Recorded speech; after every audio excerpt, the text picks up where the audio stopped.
Bem, agora que já foi determinado o que são domínios magnéticos, vamos continuar com a explicação. Então foi descoberto, foi verificado, foi feita a explicação que cada pedaço de material, exemplo ferro, tem domínios ao acaso. Então eu vou desenhar aqui um pedacinho de elemento ferro de uma maneira que possamos entender melhor essa questão dos domínios magnéticos. Vamos fazer alguns desenhos aqui para que possamos explicar de uma maneira mais clara como poderemos trabalhar com esses domínios magnéticos. Então vou fazer o desenho do mesmo pedaço de ferro aqui.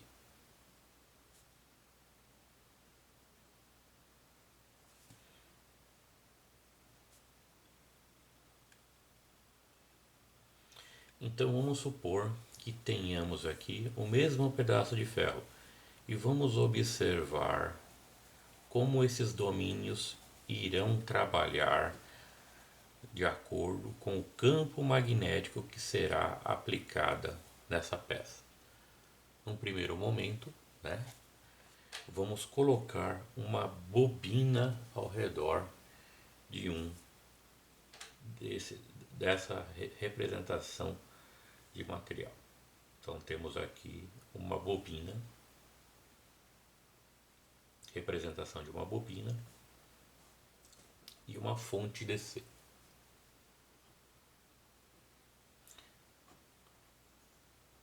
Essa é uma fonte DC variável com tensão que vai de 0 volts a 30 volts. Então, num primeiro momento, vamos supor aqui que os domínios magnéticos desse elemento ferro estão todos ao acaso. Cada cristal terá a sua orientação magnética aleatória, de acordo com o desenho aqui mostrado. Estou tentando representar as orientações magnéticas de cada cristal. Estão todas ao acaso aqui. Então, se colocarmos bolinhas de aço e essa fonte DC estiver em 0 volt, como os domínios estão todos ao acaso, desorientados, se eu colocar bolinhas de aço, nenhuma das bolinhas de aço será atraída por essa peça, porque os domínios magnéticos desse pedaço de ferro estão todos ao acaso. Mas vamos trabalhar com os domínios. Uma maneira interessante de estar trabalhando com os domínios magnéticos, é conhecer, como se dão os estudos relacionados a esse ponto aí. Uma das características importantes para que conhecemos é a chamada curva de histerese magnética. Aqui. Nessa curva de histerese magnética, o que temos? Temos aqui na linha horizontal a chamada força magnetizante H.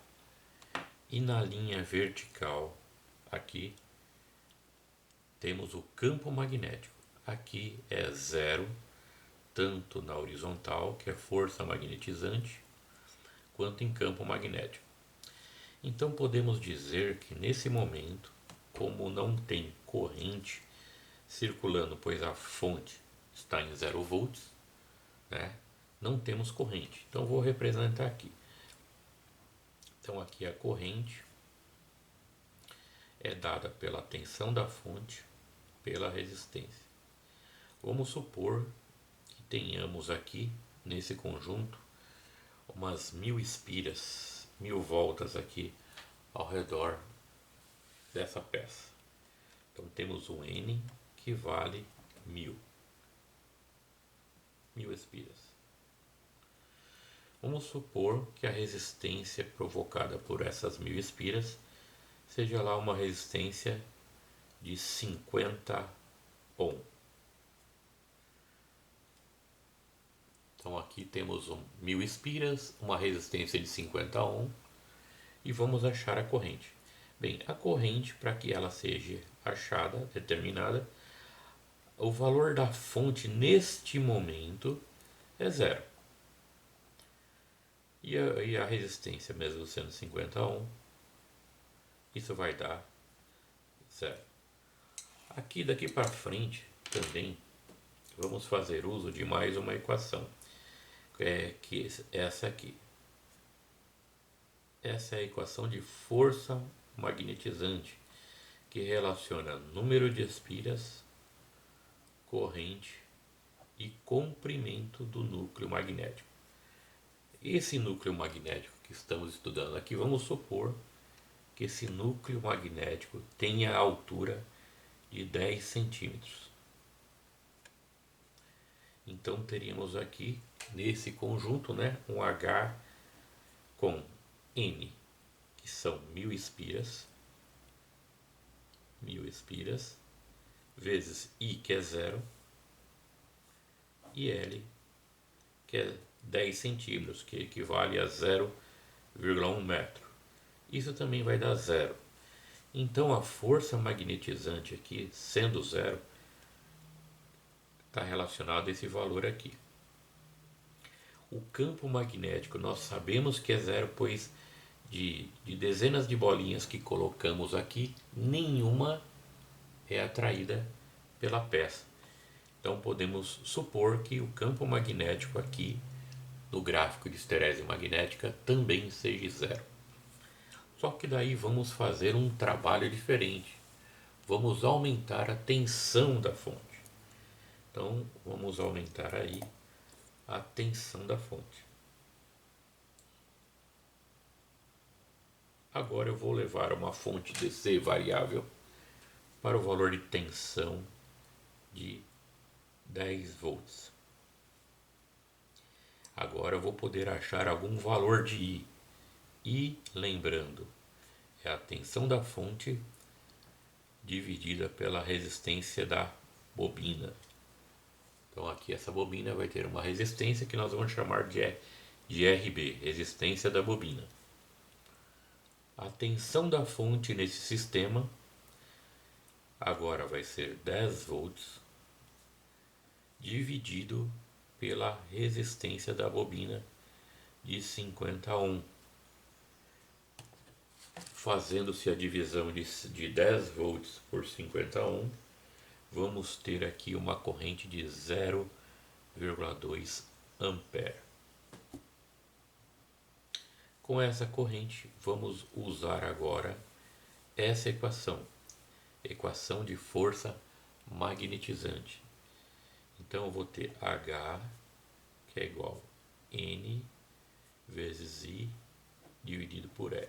Então, no lugar, vamos achar o valor de H agora para esse novo sistema.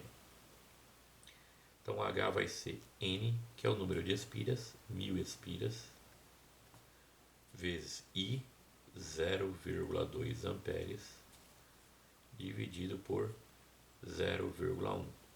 Fazendo essa equação, um valor hipotético, não um valor prático, é um valor hipotético aqui, vamos ter um H de aproximadamente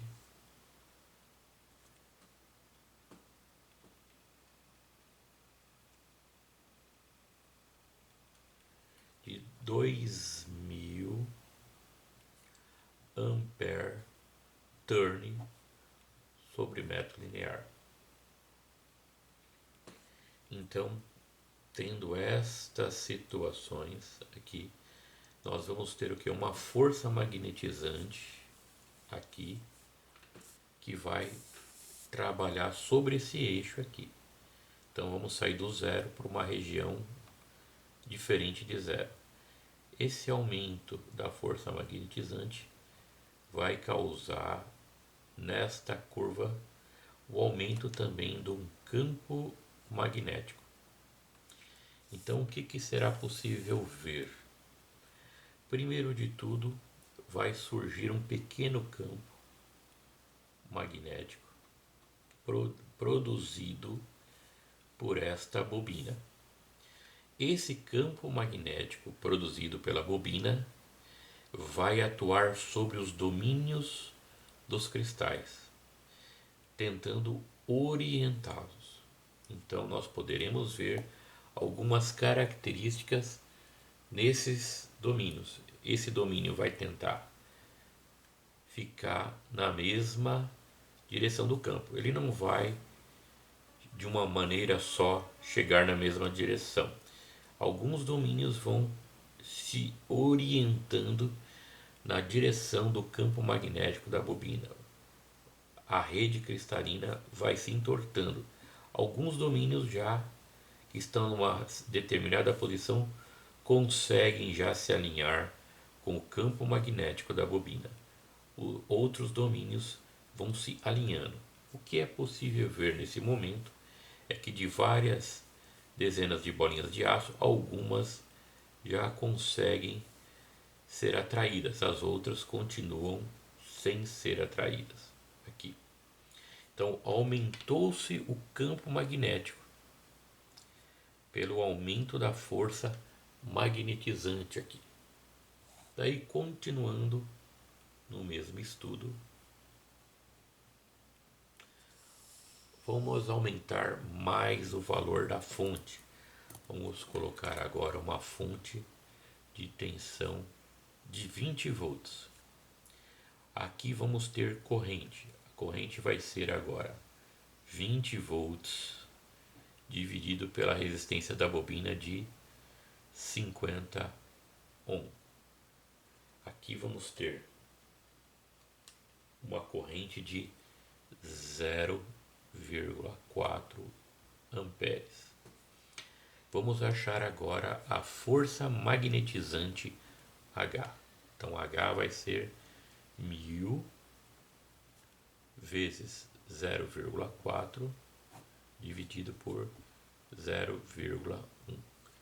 Então agora a nossa força magnetizante foi para 4000 ampere espira sobre metro.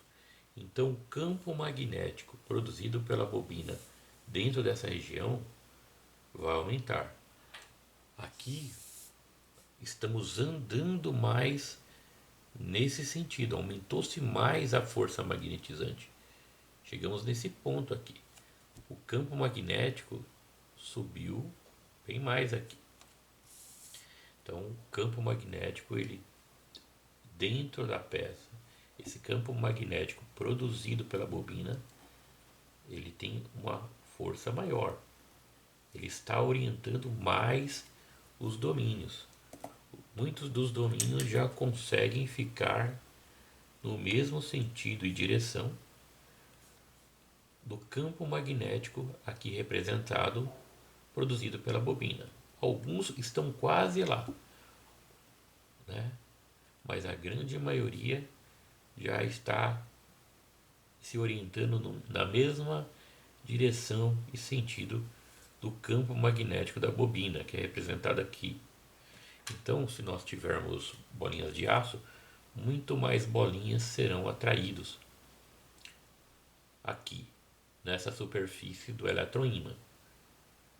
Porque o campo magnético está bem mais forte, como representado aqui. O campo magnético aumentou pelo aumento da força magnetizante. Chegamos aqui nesse ponto H. Continuando o nosso estudo, vamos aumentar agora mais o valor da tensão. Vamos aumentar o valor da fonte por um valor de 25 volts. Aqui aumentando o valor da tensão da fonte para 25, vamos ver agora qual corrente teremos aqui. Então a corrente vai ser 25 volts sobre 50 ohm. Então 25 dividido por 50, vamos ter uma corrente de meio ampere. E a força magnetizante que vamos trabalhar vai ser 1000 vezes 0,5 amperes dividido por 0,1. Aqui o nosso valor de H vai para 5.000 amperes espira sobre metro. Aqui o campo magnético produzido por essa bobina vai crescer tanto que ele vai tomar toda a região do material. Nesse caso aqui, todos os domínios agora ficarão orientados na mesma direção e sentido do campo magnético externo, do campo magnético produzido pela bobina.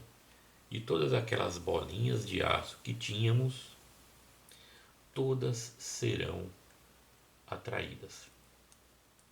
Então, nesse momento da curva de Hesteressi, chegamos num determinado ponto em que temos um valor aqui, né?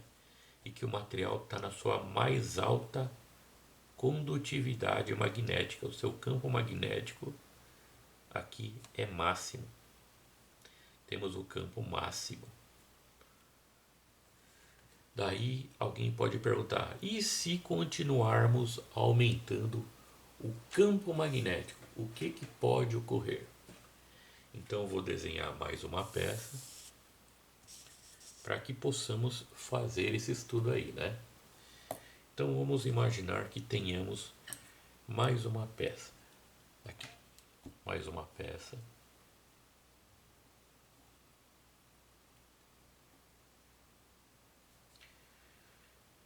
E vamos aumentar o valor dessa tensão agora para 30 volts.